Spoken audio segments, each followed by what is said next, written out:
Bonjour, c'est Gilles du site boursicoté.com. Voici l'analyse technique du CAC 40 pour cette séance du lundi 13 janvier 2014.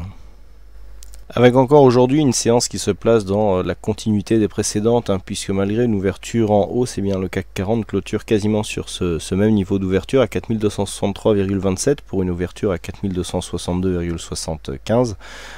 Par contre, le CAC 40 gagne 0,30% sur cette séance avec presque 13 points gagnés par rapport au cours de clôture de vendredi. Donc pourquoi on s'inscrit dans la continuité? Eh bien tout simplement parce que les cours n'arrivent pas ici à casser cette médiane du Moribosu qui était apparue le 2 janvier. Et donc on reste ici avec cette zone comme une résistance que l'on n'a pas encore réussi à franchir aujourd'hui, puisque cette médiane étant localisé à 4270 points, nous sommes venus marquer un point haut à 4268,72. Donc on reste en deçà de cette zone. La zone d'alerte était ici sur le plus haut de cette bougie, qui se situe à 4278 points. On a une résistance intermédiaire qui est à 4276, c'est celle-là, je dirais, qui validera la poursuite du mouvement haussier. Malgré tout, on est dans la continuité avec donc des cours qui n'arrivent pas à s'extirper ici de cette zone pour venir marquer une continuité de la tendance court terme qui a été impulsée ici par cette phase de hausse. On a ici un niveau de retournement. On voit du point de vue des retracements de Fibonacci que nous ne sommes pas totalement revenus ici sur ce niveau. On a qui plus est un signal haussier dans le sens où nous avons ici attaque de la bolle supérieure, retour sur la moyenne mobile 20 exponentielle. Mais la fin du signal n'arrive pas, c'est-à-dire que normalement il faudrait qu'il y ait une dynamique qui devrait nous permettre ici d'aller casser ici ce précédent point haut significatif. Donc pour l'instant le début du schéma est bon, mais il n'y a pas la conclusion. Du point de vue des indicateurs, donc nous avons une configuration similaire avec ici un RSI qui reste proche de sa zone neutre, un stochastique qui descend tout doucement. Alors on a un tout petit signal baissier. Alors pourquoi tout petit? Tout simplement parce que l'amplitude ici qu'il y a entre l'indicateur et la ligne de signal est très faible. Petite dynamique de consolidation ici sur le MACD, notamment par rapport aux histogrammes, et puis des volumes en baisse. Alors ça par contre c'est embêtant, embêtant dans le sens où on est quand même sur une phase de hausse et que on voit ici qu'il n'y a pas de... Alors c'est embêtant, oui et non. On est ici dans un petit mouvement haussier du point de vue des mouvements de clôture, bien entendu.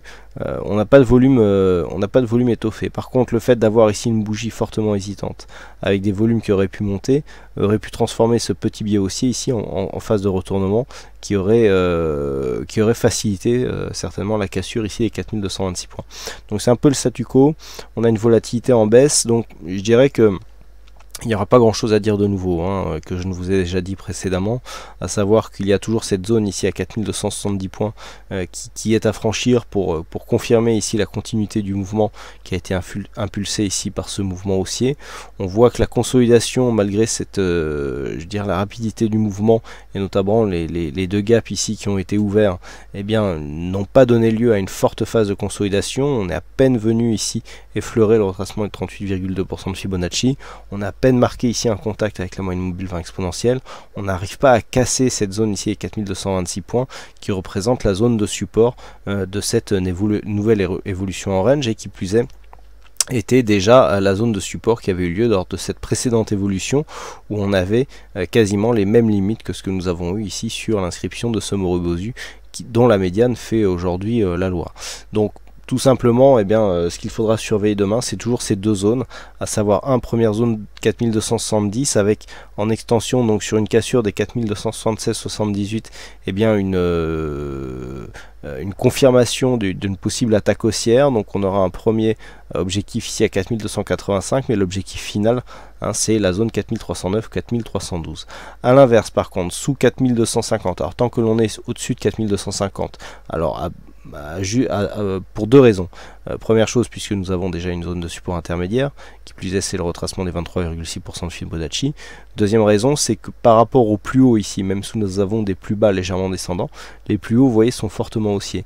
Et le fait de ne pas casser ici cette zone de point haut qui se situe de zone de point bas, pardon, qui se situe à 4246,72, nous empêchera de casser cette dynamique de plus haut montant, et donc une cassure de cette zone viendra invalider un début, et encore il n'y a pas grand chose, mais le fait d'avoir ici ces points bas qui sont de plus en plus hauts nous montre quand même qu'il y a une pression haussière qui est en train de s'exercer. Donc Ici, une cassure des 4250 points invaliderait cette dynamique et donc nous ferait retomber quasiment à coup sûr sur 4226,8. Sur une cassure de cette zone, eh bien, on s'en remettrait au retracement de Fibonacci avec ici 38,2 qui se situe à 4212,8. Donc sur un 38,2, je dirais que c'est pas encore trop grave, mais surtout en cas de rupture ici, un support intermédiaire à 4196 et ensuite cette zone ici 4151 4181,9, donc 151 182 qui représente la zone, je dirais, de la dernière chance, avec ici cette zone de retournement 50 61,8 et bien qui sera le test, hein, puisque je rappelle que non loin de là il y a un gap ici, un immense gap haussier qui n'a pas été comblé, et le fait d'avoir ici une cassure de ce 61,8, si on a la force de casser les 61,8, il semble assez probable que ce gap ici soit cassé et donc que les signaux haussiers qui étaient apparus lors de cette phase de remontée disparaissent du même coup. Voilà ce que l'on peut dire donc sur cette analyse technique du CAC 40. Alors aujourd'hui il y avait un fixing, c'est Bono qui gagne sur cette session, donc bravo à toi Bono. Et puis quant à moi il ne me reste plus qu'à vous souhaiter à toutes et à tous une bonne soirée, bonne chance dans vos prochains trades, et on se retrouve donc dès demain pour d'autres analyses techniques en vidéo. Bonsoir à tous.